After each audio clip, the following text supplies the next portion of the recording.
vamos a hablar sobre el control de enfermedades crónicas no transmisibles.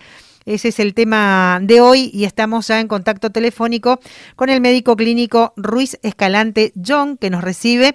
Muy buenos días y bienvenido al aire de Nacional. Buenos días, ¿cómo está? Bueno, muy bien. Queríamos consultarle, vamos a hablar un poco de este tema que tiene previsto abordar, de las enfermedades crónicas no transmisibles. ¿Cuáles serían?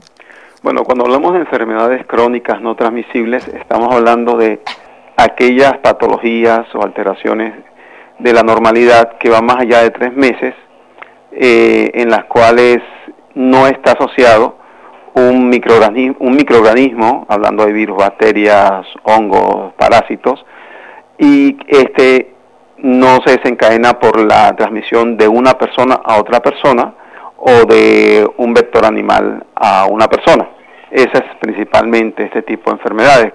Por ejemplo, la hipertensión, la diabetes, el asma, el EPOC, el hipotiroidismo, los problemas reumatológicos, este tipo de enfermedades.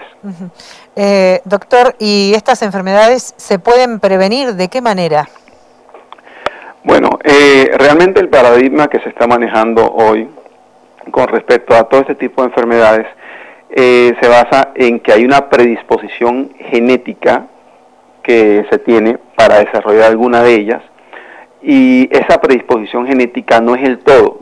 Hay algo que se llama epigenética, y son los factores medioambientales que son capaces de desencadenar la aparición de una de estas enfermedades, como son la contaminación, el estrés, la nutrición y el sedentarismo.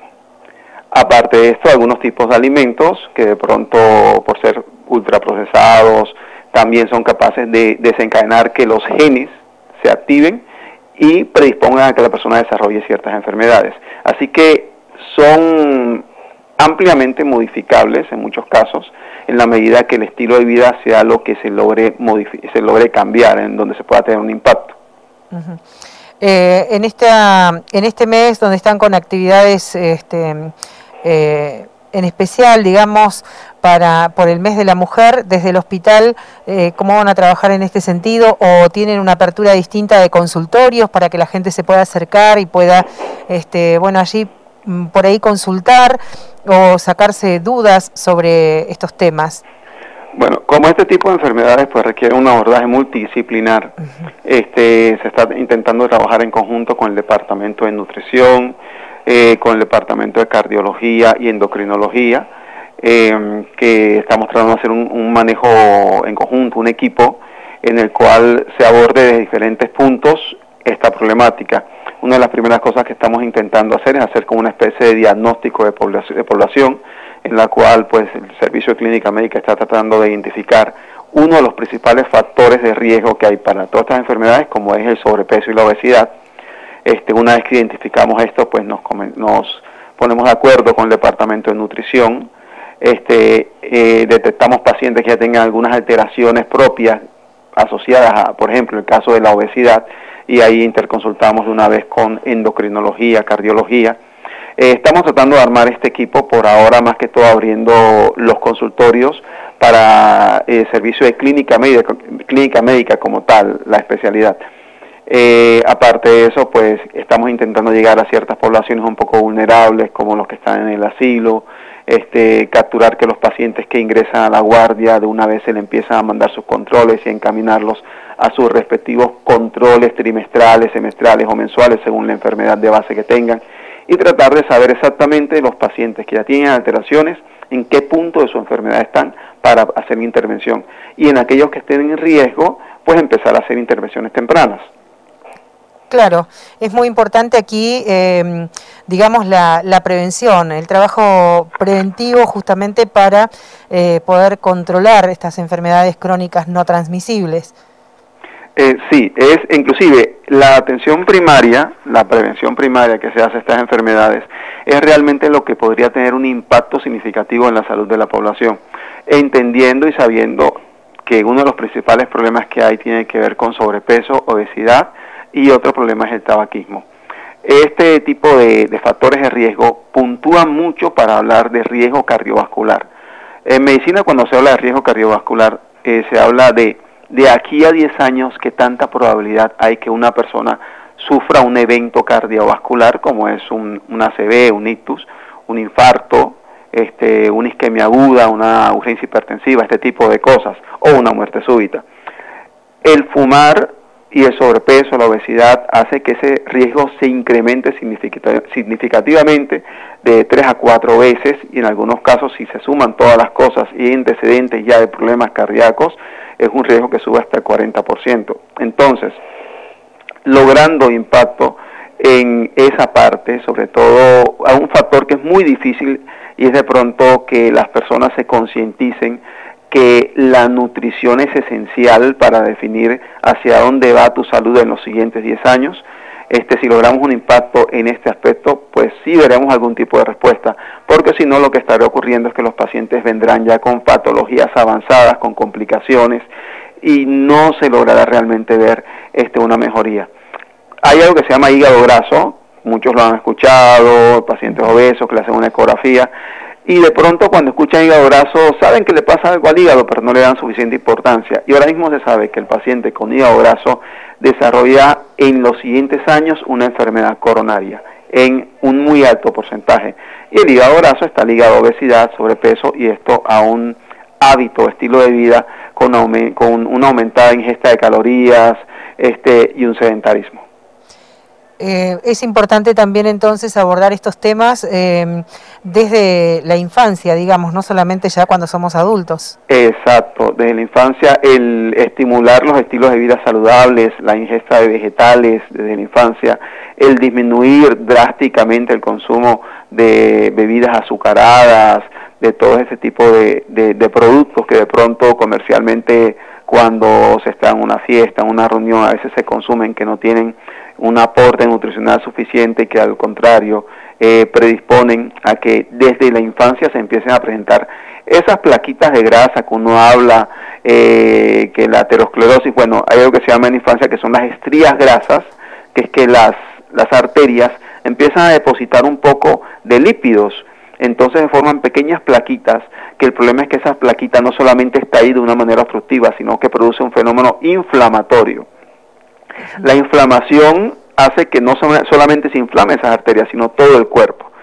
La obesidad, hoy en día se habla que es un fenómeno inflamatorio. El adipocito, que es la célula que almacena la grasa, tiene capacidad endocrinológica, es capaz de producir sustancias que hacen que la insulina no trabaje bien.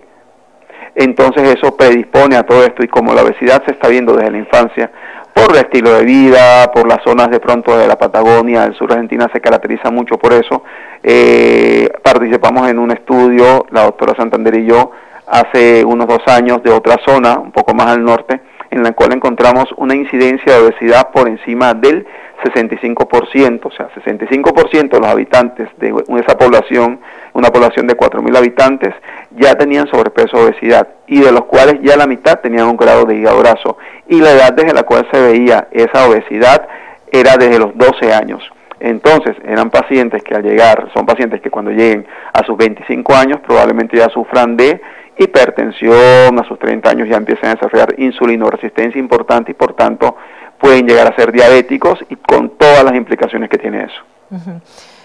Doctor, entonces estas enfermedades crónicas no transmisibles, que bueno, podemos decir que son patologías de larga duración, pero van evolucionando de una manera lenta, y por allí ¿podemos tener en cuenta algunos síntomas que nos hagan prever esto? Bueno, realmente una de las cosas que hay problemas, por ejemplo, la hipertensión, le llaman el asesino silencioso, porque a veces la persona le adjudica algunos dolores de cabeza a la hipertensión, pero cuando la hipertensión te produce cefalea, el dolor de cabeza, se requiere que ya haya niveles muy altos de tensiones arteriales sistólicas, es decir, ya el daño realmente tiene mucho tiempo. En el caso de la obesidad, cuando la persona empieza a presentar insulinoresistencia, va a haber, por ejemplo, el caso del diabético, que en un principio es un paciente que empieza a orinar mucho, muy seguido, cada vez siente más dificultad para saciarse, para sentir que está ya lleno después de comer. teniendo en cuenta, por ejemplo, que la obesidad también predispone a muchas otras cosas, como inclusive aumentar riesgo de cáncer de colon, también la obesidad. Vamos a encontrar son las otras manifestaciones, en el caso del diabético, que las heridas no cicatrizan rápido, que de pronto hay náuseas, vómitos, o después de comidas grasosas.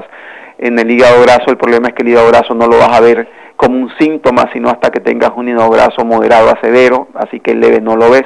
Lo único que tienes es cuando ves que hay un aumento en tu peso significativo, de pronto en un tiempo corto. Aparte de eso, por ejemplo, en el caso de la persona tabaquista, de por sí el tabaquismo no se quiere ver muchas veces como si fuese un problema, pero realmente lo es. Cada vez que fumas ya tienes alteración y lesiones de tu propia mucosa nasal, de los vellitos esos, los pelitos que tiene uno en la nariz, las encías se queman, entonces te predispone a sinusitis, así que haces infecciones respiratorias a cada rato. En el caso, por ejemplo, del tabaquismo, que también es importante, caminas mucho y con el tiempo, la misma cantidad, la misma distancia que recorrías no eres capaz de recorrerla porque sientes algo de ahogo, te dan cuadros gripales a repetición, o sea, hay múltiples síntomas. Por eso lo principal en estos casos es hacerse sus controles anuales, en caso de personas que sean menores de 45 años, en personas mayores de 45 años se recomiendan cada 6 meses y de allí se define que con tanta frecuencia se van a seguir, y hacer caso, adherirse a las recomendaciones higiénico-dietéticas del médico. Acá en Gregores, por ejemplo, en un mes y medio que llevo atendiendo en la consulta, hemos encontrado una alta incidencia de pacientes con obesidad y diabetes que no estaban viniendo a controles, por tanto ya ahora mismo tienen glicemias muy elevadas, tienen ya complicaciones nefrológicas, ya los riñones están con daño, sus vasos sanguíneos.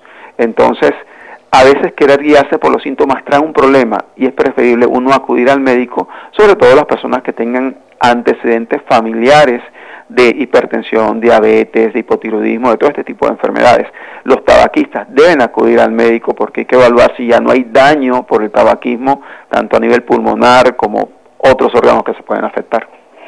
Bien, doctor, es muy importante abordar estos temas y bueno, que tengan un alcance como el que le puede dar Radio Nacional para la gente que está en sintonía de este programa y hablar de estos temas. Hoy de enfermedades crónicas no transmisibles que por allí nos llevan a repensar quizás nuestro modo de vida, nuestro modo de alimentarnos, de tener en cuenta lo que consumimos y tratar de prevenir esto o acudir a una consulta al médico. Es muy importante y más sabiendo también que en el hospital local se están incorporando muchos profesionales, ya contamos con cardiólogo aquí en el hospital, bueno, tenemos un equipo médico muy completo de distintas especialidades que pueden abordar por allí y trabajar en estos temas.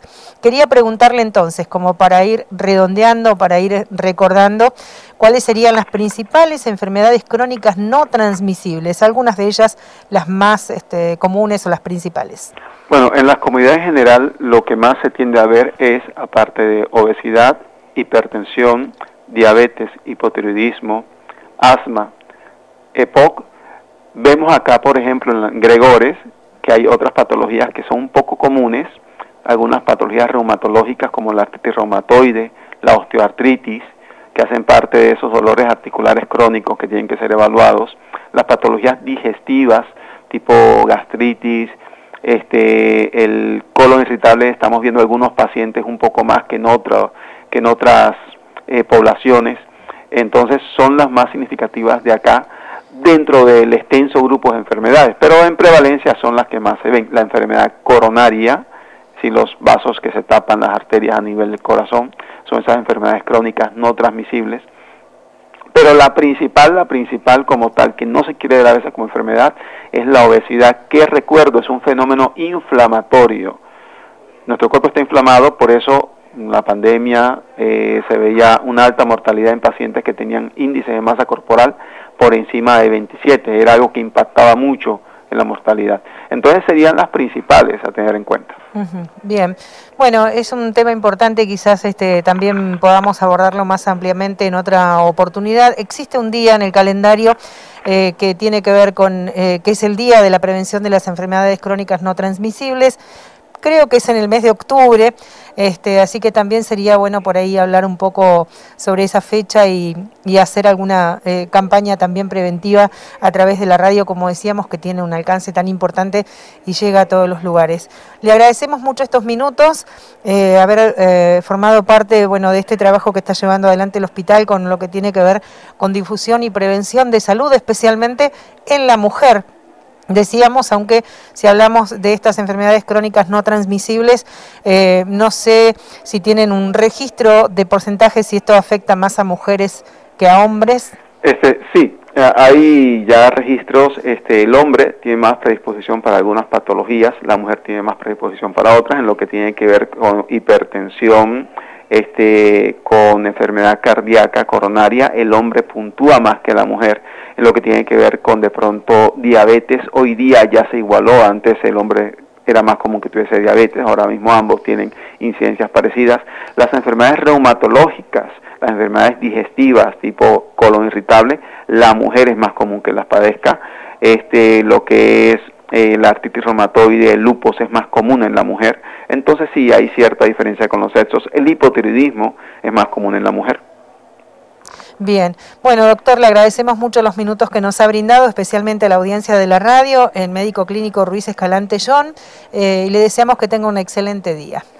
Igualmente agradezco a ustedes por la iniciativa de tratar estos temas, porque es muy importante concientizar a la población de que la situación actual es tan peligrosa como estuviéramos hablando del propio COVID. Bien, gracias, que tenga un buen día. Igualmente. El doctor Ruiz Escalante John es médico clínico del Hospital de Gobernador Gregores, en contacto con Nacional y Voz.